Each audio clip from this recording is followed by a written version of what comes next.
નમસ્કાર.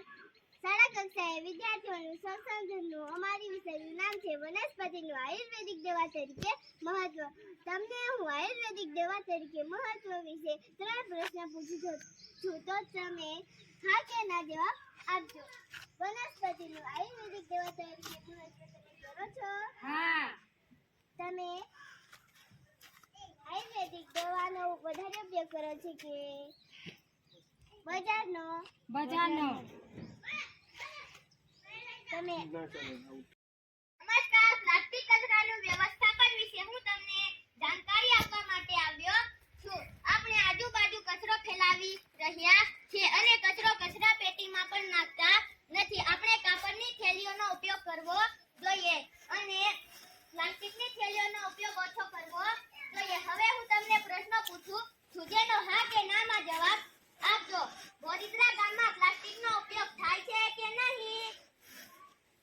હા. બોરીદ્રા પ્લાસ્ટિક નુકસાનકારક છે કે નહીં? હા. આપણે કાપડની થેલીઓનો ઉપયોગ કરવો જોઈએ? હા. બાલ દોસ્તો, આપણે તાલીઓથી વધાવી લઈશું. નમસ્કાર. હું આજે આધુનિક ખોરાક અને પરંપરાગત ખોરાક વિશે માહિતી મેળવવા આવી છું. બાલ દોસ્તો, તમે સૌથી વધારેમાં વધારે કયો ખોરાક ખાવ છો?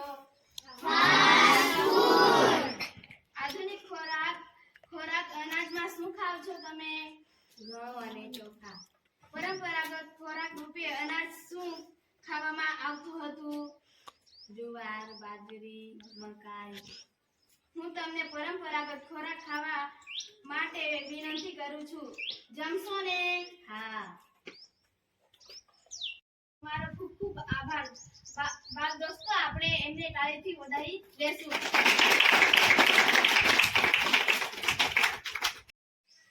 નમસ્કાર.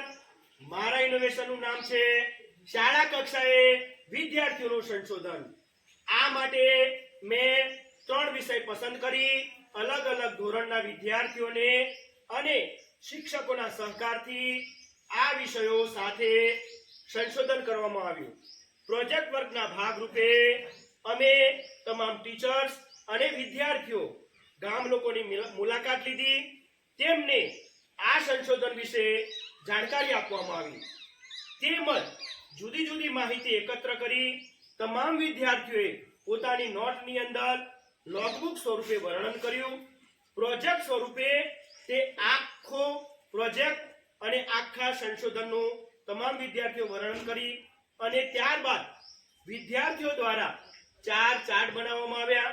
ખૂબ સરસ રીતે શિક્ષકો સાથે એનું પ્રેઝન્ટેશન કરવામાં આવ્યું અને આમ છેલ્લા 7 વર્ષથી અલગ અલગ પ્રકારના 21 જેટલા સંશોધન કરવામાં આવેલા છે. તે પૈકી 5 સંશોધન રાષ્ટ્ર કક્ષાએ ગયેલ છે.